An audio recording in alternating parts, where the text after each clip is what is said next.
le deuxième séjour que j'ai fait en Algérie, je n'ai fait que la guerre. Ce n'était pas par plaisir. J'aurais bien aimé continuer à faire de la pacification, mais il n'y avait plus rien à pacifier.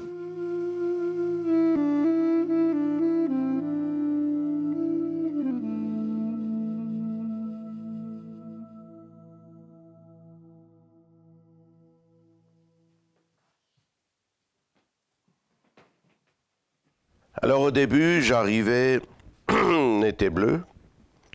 Il y avait un caporal-chef qui commandait et il y avait une demi-section de cette première section. Il fallait se tenir à carreau.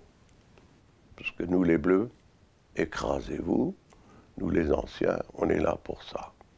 Et puis tout de suite, je fus remarqué peut-être parce qu'on était des Alsaciens lorrains.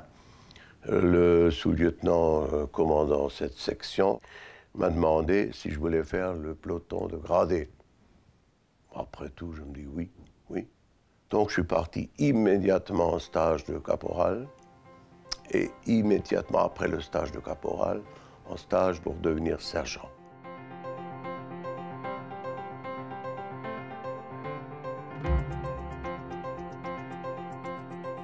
Une mission était un poste entre cette ligne électrifiée et la frontière et créer une zone d'insécurité autour de ce poste, 10 km autour, pour que l'ennemi ne puisse pas faire n'importe quoi, pour qu'on ait un œil sur lui. Les opérations se poursuivent dans l'Aurès. Chaque jour, des patrouilles parcourent les pistes de la montagne, cherchant le contact avec les rebelles. Secteur par secteur, l'Aurès est méticuleusement fouillé. J'avais un poste avec 7 blocos. Dans un poste comme ça, en avant des barrages, avec en face de moi un ennemi qui, en nombre, globalement, était beaucoup plus fort que je ne pouvais l'être localement, je ne pouvais pas me permettre de me laisser enfermer dans mon poste, sinon, très rapidement, j'aurais été littéralement enserré. Donc, non seulement il fallait garder ce poste, mais il fallait sortir beaucoup. À 11 h du soir, c'était pesant de sortir. Mais une fois qu'on était dehors et qu'on avait l'habitude de marcher sans bruit, et on avait un chef de section qui ne nous bousculait pas. Alors il disait aux éclairs de pointe, dont je faisais partie, si vous entendez quelque chose, stop. Alors on se couchait, s'aplatissait à genoux, on écoutait, on dit, ça va? Oui, allez, continuez. Donc on était dans cet état d'esprit de sécurité, tout en plein danger.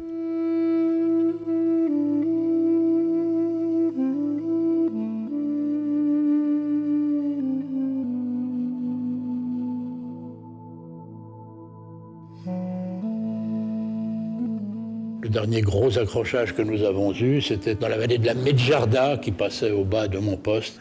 Il y avait 2 tunnels. Et ces 2 tunnels étaient distants de 5 km. Alors une compagnie descendait sur un tunnel en pleine nuit, et nous, on descendait sur le 2e tunnel.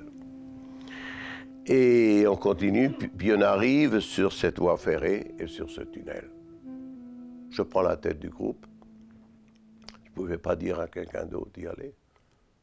Là, c'était le sergent qui devait y aller. Et puis d'un seul coup, il y avait un groupe de secours pour les FEL qui nous tirait du haut. Et les balles nous dépassaient et rentraient dans le sable. On a rebroussé chemin de quelques mètres. Il y avait un petit talus. On a sauté le talus, on a tiré dessus. L'autre compagnie qui atterrissait sur le premier tunnel arrivait sans encombre, et jusqu'à ce qu'à un moment, un arabe, un combattant du FLN, les prenne en mire avec un lance-roquette et en tue 4 d'un coup. Tac.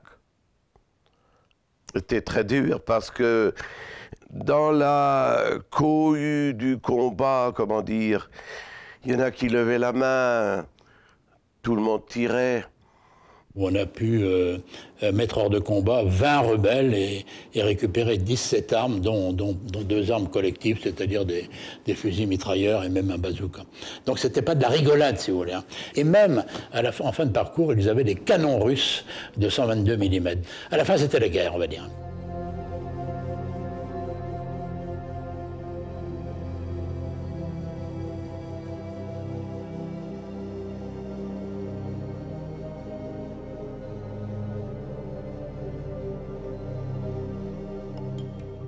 Quand vous sortez la nuit avec des camarades, il y avait une intimité qui s'est créée, quoi. Hein, une solidarité, une fraternité.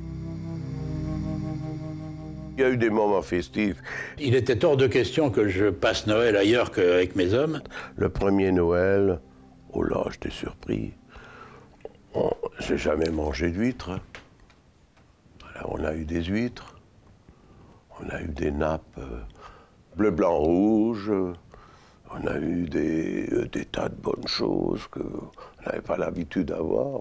Et tous les Noëls, c'était quelque chose d'extraordinaire, spécialement avec les Alsaciens et les Lorrains, parce que ce sont des gens calmes, et que même quand ils avaient bu un peu trop de bière, ça pouvait arriver, il n'y avait jamais d'histoire, il n'y avait jamais de bagarre, de trucs comme ça. Tout se passait bien.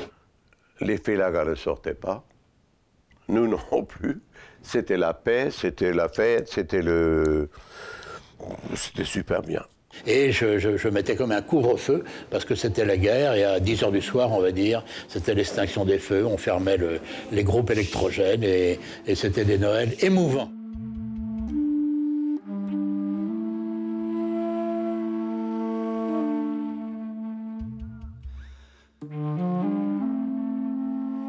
Le premier Noël, on sentait qu'on était très soutenus. Après, non, ça devenait les gens en avaient marre, le pays en avait marre. Puis nous non plus, on n'était plus les mêmes. Parce qu'on a vécu, on était un peu blasés, pas pour voir. Ça n'avançait pas, ça ne reculait pas, c'était toujours pareil. Accrochage, combat, mort, blessés des deux côtés. Et puis pour toujours, voilà, bon, ça ne bougeait pas.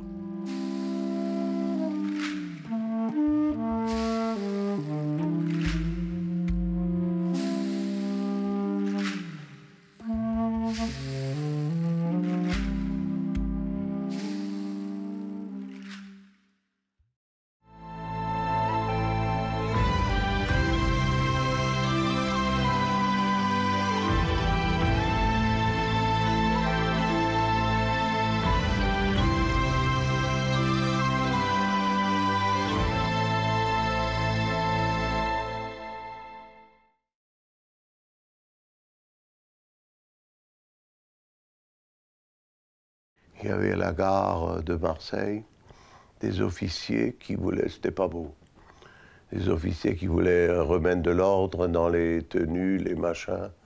Ben, ils ont failli se faire rouer de coups. Hein, parce que c'était la révolte des appelés contre cette hiérarchie militaire qui, c'est-à-dire ces 8 années de guerre pour rien. À les appeler, on avait marre. Ça ne me choque pas qu'on ait donné l'indépendance à l'Algérie. Je crois qu'il fallait y venir. Ce qui a choqué beaucoup les armées et les jeunes officiers dont j'étais à l'époque, c'est que De Gaulle nous a en quelque sorte menti, pour ne pas dire trahi.